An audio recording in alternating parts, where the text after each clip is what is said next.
दोस्तों, आज की कहानी है माँ की बहू सारा दिन आराम करती और मैं खाना बनाता हूँ। दोस्तों, कहानी शुरू करने से पहले अगर हमारे चैनल को सब्सक्राइब नहीं किया हो तो कर लीजिए ताकि आपके पास पहुँचे हर रोज नया वीडियो। टिंग टोंग दरवाजे पर दस्तक होती है। जाओ नंदिनी, दरवाजा खोलो। कब से डोरबेल बज रहा है, तुम्हें सुनाई नहीं दे रहा क्या? विक्रम सोफे पर बैठकर टीवी देखते हुए बोल रहा था। रसोई से गुस्से में निकलते हुए नंदिनी विक्रम को कहती, अरे तुम्हें सुनाई नहीं दे रहा क्या? मैं रसोई में काम कर रही हूँ और तुम यहाँ बैठे कर मजे से टीवी देख रहे हो। ये नहीं कि उठकर दरवाजा खोल दो। मैं क्यों खोलूं भला दरवाजा? एक दिन ही तो मिलता है छुट्टी का, वो भी तुम्हारे कारण खराब कर दूं। नहीं खोलना दरवाजा मुझे। टीवी देखते देखते विक्रम कहता है। फिर से डोरबेल बजती है। टिंग टोंग। वाह, सिर्फ तुम ही एक छुट्टी मिलती है क्या विक्रम? और मेरा क्या? मैं भी जाती हूँ जॉब पर, मेरी भी तो एक ही छुट्टी होती है। पर मदद करने के बजाय सेठ जी बनकर हुक्म चलाते हो। जाओ, मैं भी नहीं खोलती दरवाजा, गुस्से से बोलते हुए नंदिनी अपने पैर रसोई की तरफ बढ़ते लगी। तभी हल्की सी आवाज आती है दरवाजे के उस पार से। विक्रम विक्रम, ये तो सुनी हुई आवाज लगती है। नंदिनी को ऐसा आभास हुआ कि ये विक्रम की माँ वैजंती जी की आवाज, इसलिए बिना देरी किए नंदिनी दरवाजा खोलने चली जाती है। दरवाजा खोला तो सामने सासू माँ खड़ी थी। नंदिनी पैर छूकर प्रणाम करती है। खुश रहो बेटा कहते हुए आगे घर में प्रवेश करती है और साथ में ये भी कहती है, कितनी देर से मैं दरवाजे पर नॉक कर रही थी, क्या तुम्हें सुनाई नहीं दिया? वो तो मम्मी जी, नंदिनी कह ही रही थी कि विक्रम भागता हुआ आता है और अपनी मम्मी को प्रणाम करता और कहता है, वही तो मम्मी, कब से मैं नंदिनी को कह रहा था कि देखो जाकर कोई बेल बजा रहे, पर ये आराम से टीवी देख रही थी और उल्टा मुझे कहते हैं कि तुम जाकर दरवाजा खोलो। मैं बेचारा किचन में इसके लिए खाने की तैयारी कर रहा था। अब आप ही बोलो मम्मी, मैं कैसे खोलता दरवाजा? वैजंती जी अपने बेटे और बहू दोनों को बहुत अच्छे से जानती थी, इसलिए जड़ से वो ने विक्रम का कान मरोड़ते हुए कहती है, मुझे पता है विक्रम कौन किया कर रहा था और एक नंबर का आलसी सूझते, इसलिए अपनी माँ को उल्ली बनाना बंद कर। तेरी माँ हूँ मैं विक्रम, बचपन से जानती हूँ तुझे कि तू कितना बड़ा काम सोरे, घर के काम से तू कैसे जी सुराता है। पता है तेरे चेहरे से पकड़ लेती हूँ मैं।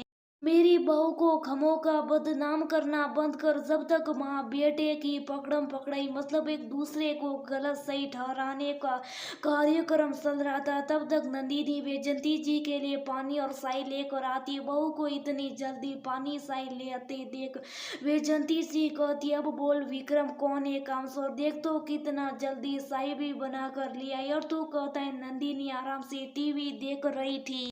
अभी 2 साल पहले विक्रम और नंदिनी की शादी हुई थी। दोनों किसी आईटी कंपनी में काम करते थे और अपने माता पिता से अलग रहते थे। उन दोनों में आए दिन घर के कामों को लेकर तू मैं होती रहती थी। विक्रम थोड़ा आलसी था और उसमें कहीं ना कहीं पुरुष एम भी था, जिसकी वजह से वो घर के कामों में नंदिनी की ज्यादा मदद नहीं करता था। से परेशान होकर उसने विक्रम की शिकायत उसकी माँ यानी अपनी सासू माँ वैजंती से कर दी थी। वैजंती जी कभी सुलझी हुई महिला थी, जिसे अपनी बहू के एहसासों की फिक्र थी, इसलिए विक्रम को समझने उसके घर चली आती है। फिर विक्रम को कहती है, बेटा गृहस्थी की गाड़ी कभी भी एक पहिए से नहीं चलती। क्या कभी तुमने इस बात पर गौर किया है कि गाड़ी एक ही पहिए पर चल रही है और सारा बोझ सिर्फ एक ही पहिए पर पड़े? नहीं देखा ना? ऐसा तो ठीक उसी प्रकार सारा बोझ तू सिर्फ अपनी पत्नी पर नहीं डाल सकता, वो भी तुम्हारी गृहस्थी की गाड़ी अच्छे से चलाने के लिए भौतिक सुखों के साधनों को जुटाने में तुम्हारी मदद करती हैं। तो फिर तुम क्यों नहीं कर सकते गृहस्थी से जुड़े काम में नंदिनी की मदद? तेरा भी तो फर्ज बनता है पूरी मदद करने का। ये घर जितना तेरा उतना नंदिनी का भी है, तो फिर मिलजुल कर घर के काम कर लो, जिससे किसी एक पर बोझ नहीं पड़ेगा। बेटा विक्रम, घर गृहस्थी शादी की पहली तक उस बंजर भूमि की तरह होते जिसे खेत का मालिक अपने हल रूपी 2 बैल के जोड़ों से जोत कर उपजाऊ बनाते हैं। तब जाकर उस भूमि पर फसल उगती। ठीक वैसे ही तुम दोनों को प्यास इस गृहस्थी को सलाहना है, तभी तो तेरी भी गृहस्थी में सफल स्वरूप सुंदर सुंदर फूल खिलेंगे। सुन लिया विक्रम आपने मम्मी जी की बात? मम्मी जी मैं तो थक गई बोल बोल कर, मेरी कुछ तो मदद करो। पर नहीं, ये तो हिलाते तक नहीं है, ऐसा लगता है जैसे सारा दुनिया का काम यही करते हैं। सच कहती हूँ मम्मी जी, छुट्टी के दिन मेरा तो मन करता है कि भाग जाऊं यहाँ से। रे ब्रेकिंग डेस्क में भी तो मैं सारा काम करूं, और छुट्टी वाले दिन भी। सच्ची कहती हूँ मम्मी जी, विक्रम की ऐसी हालत रही तो मैं एक दिन इनको छोड़कर चली जाऊंगी, फिर संभालते रहेंगे अपनी गृहस्थी। विक्रम से छेड़ते हुए नंदिनी कहती है, नहीं नंदिनी बेटा, ऐसा नहीं बोलते। ये तेरा घर है और अपना घर छोड़कर कोई जाता है भला? सुन बेटा, एक काम करना, इस नालायक को ही भाग देना घर से, या फिर जब तक खुद से बनाकर नहीं खाई से खाना मत देना। बहू का पक्ष लेते हुए वैजंती जी कहती है,